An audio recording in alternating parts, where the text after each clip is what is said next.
বিভিন্ন কোম্পানি যেমন চটকদার বিজ্ঞাপন থাকে, ঠিক সেই রকম এটা হলো কোয়ান্টিটিভ অ্যাপ্রোচ মেথড।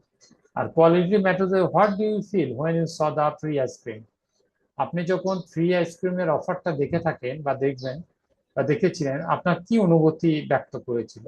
তো উত্তরদাতা বলছে এক্সাইটেড, এই লিটল স্কেয়ার। সে খুবই উদ্বেলিত, আনন্দিত, কিন্তু মাঝখানে কিছু ভয়ও পাচ্ছিল যে ফ্রি আইসক্রিমের মধ্যে হয়তো দেখা যেতে পারে যে পণ্য হয়তো খারাপ করতে পারে আগের। যেমন বর্তমানে আমরা বিভিন্ন আইসক্রিম দেখছি, ইগলু থেকে শুরু করে এরকম মানুষের মান কিন্তু দিন দিন খারাপ হয়ে যায় যখন চটকদার বিজ্ঞাপন দেয়। এই জন্য বলছি লিটল স্কেয়ার, আমি কিন্তু ভয়ও পেয়েছি। হোয়াই ওয়াজ দ্যাট, কেন? এটা হলো কোয়ালিটি মেথড, মানে খুবই ইন ডেপথ ইনসাইট প্রফাউন্ডলি। আর আগেরটা হলো কোয়ান্টি সংখ্যাগত, 30 টাকা জাস্ট কেন কেন ওইটা লুকে নেওয়া। আর কোয়ালিটিভ অ্যাপ্রোচ মানে আরো গভীর হয়ে ভিতরে যাওয়া। তাই আমরা যদি একটা টেবিল ফরম্যাট স্ট্রাকচারে কম্পারিজন বা তুলনা বা বিভেদ পার্থক্য দেখি বৈশিষ্ট্যগুলোর প্রেক্ষাপটে, quality quantity research, basic research অবজেক্টিভের মৌলিক যে গবেষণাগত বৈশিষ্ট্য করতে থাকে।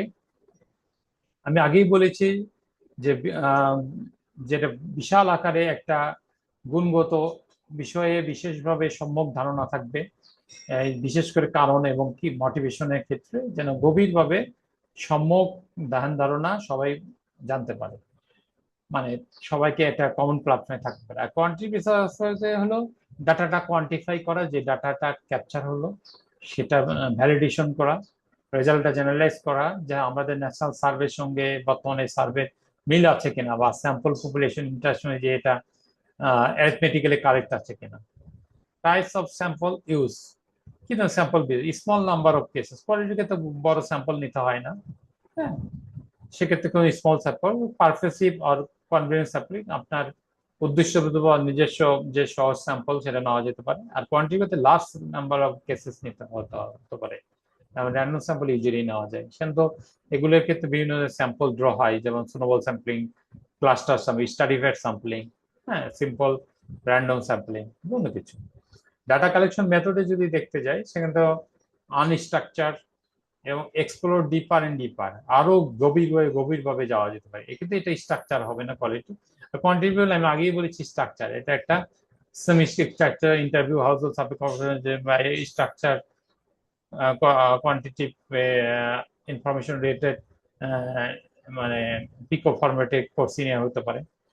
নেচার অফ ডেটা অ্যানালাইসিস, যেটাতে কোয়ালিটি দেখা যাচ্ছে নন স্ট্যাটিস্টিক্যাল ডিসক্রিপটিভ টেক্সট, এখানে কোনো স্ট্যাটিস্টিক্যাল ইলাস্ট্রেশন বা বিভিন্ন চার্ট গ্রাফ এগুলো থাকবে না, টেক্সট শুধু নাম্বার বা ডিসক্রিপশনও কিছুটা হালকা আনা যেতে পারে, কিন্তু টেক্সট আকারে ব্যাখ্যা থাকবে।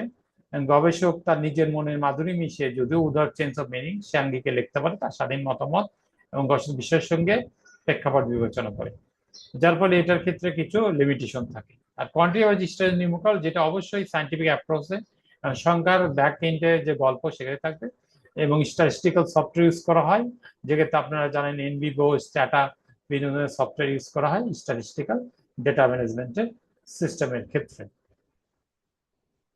আমরা যদি একটা প্রবলেম ট্রি অ্যানালিসিস, কিংবা আপনারা জানেন যে থিওরি অফ চেঞ্জ টিওসির ক্ষেত্রে আমরা দেখেছিলাম বিভিন্ন প্রবলেম স্টেটমেন্ট দেখতে, প্রজেক্ট সাইকেল ম্যানেজমেন্ট, ঠিক রিসার্চেরও প্রবলেম আইডেন্টিফিকেশন করা যায়। ধরি আমরা যদি কোর